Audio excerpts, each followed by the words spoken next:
that he want to talk about. That was a whopping class mistake, he said.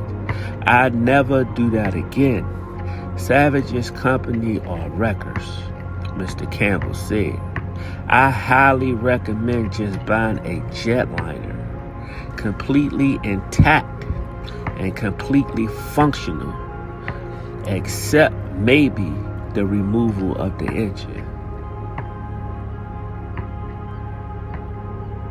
After months of searching, the company found Campbell a Boeing 727 that holds 200 people.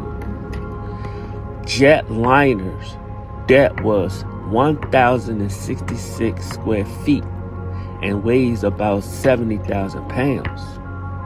It was found in Greece and is a part of American history.